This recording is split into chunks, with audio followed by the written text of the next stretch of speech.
This video will deal with dilutions in terms of how to do a dilution and also how to do the math behind a dilution.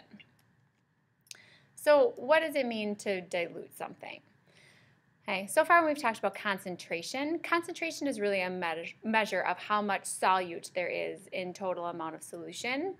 You can change your concentration by adding more solute, right? So you can make a 1 molar solution or a 5 molar solution. And in all those cases, it's just the ratio that you have of solute to overall solution that gets you to make that concentration.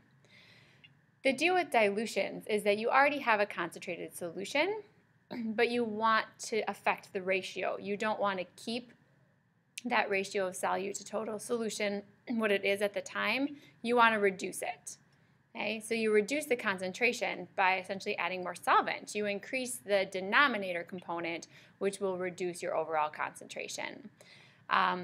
This is something that we do every time we make like concentrated orange juice, right? If you take that concentrate, put it in a container, add one thing of water and then another thing and another thing and another thing of water, eventually you have diluted it.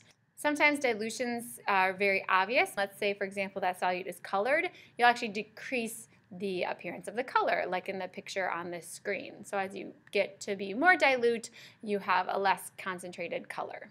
When it comes to the math behind dilution, the most important thing to realize is that your amount of solute doesn't change. The moles in solute will be constant before and after.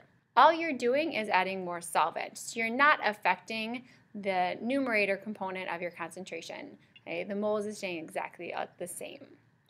Since moles, in terms of your molarity concentration, is that molarity times volume, and the initial moles are going to equal the moles after.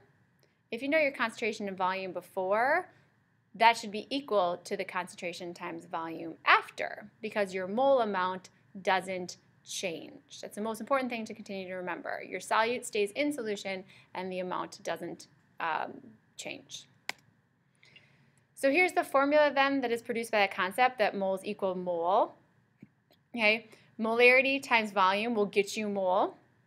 So basically this is saying moles before equals mole after. If you know the concentration and the amount before, if you times that by the concentration and the amount after, they are equal because your mole amounts are equal.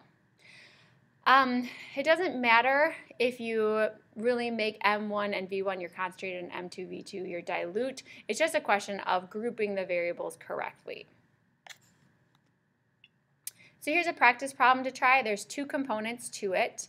Okay, some where you get actual information and some that's more conceptual. So we'll walk through both of them.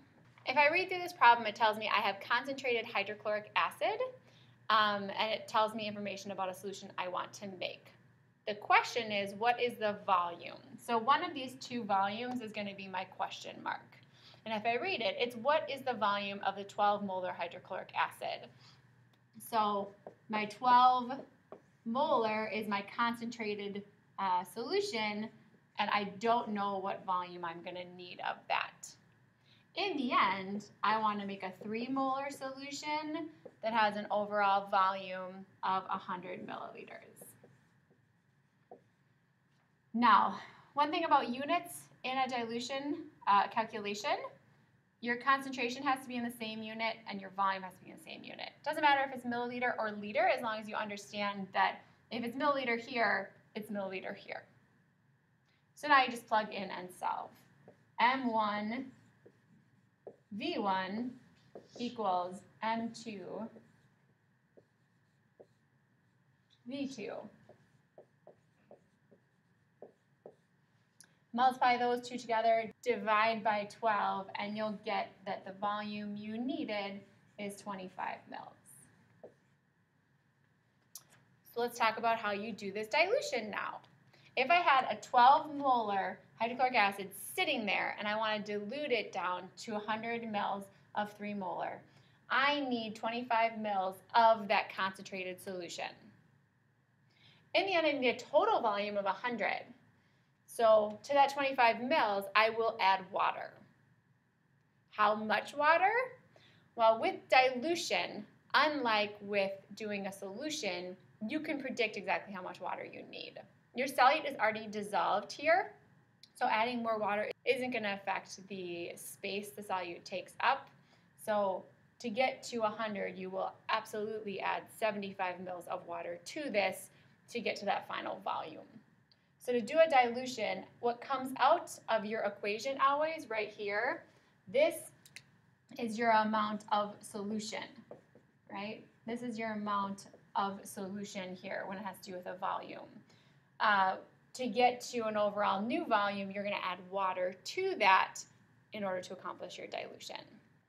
Another type of problems like this one, okay, you dissolve 269 grams of copper chloride into water to make 0.5 liters of solution, and the question is, what is the molarity? That is not a dilution. And you can tell it's not a dilution because did you take a concentrated solution and add water to it?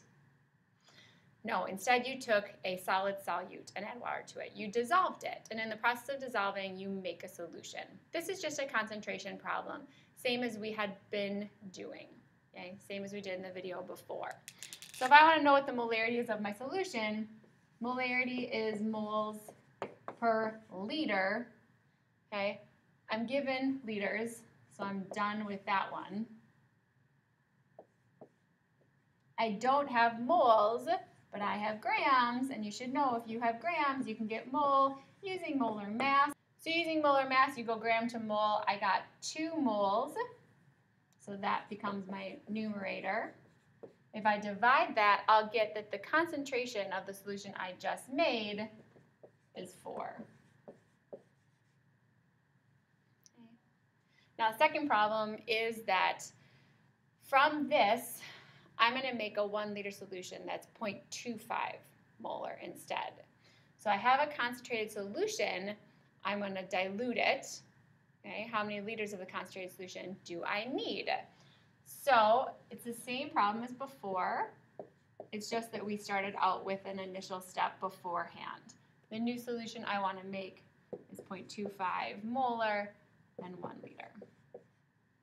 So it's just M1 V1 equals M2 V2.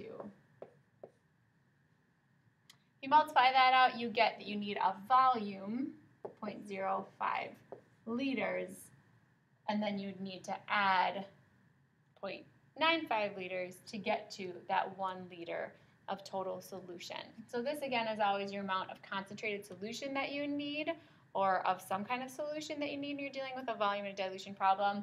You would be adding water to that to make it dilute. That's all dilution is as a concept and as the math. Go ahead and try the form, and I'll see you guys tomorrow.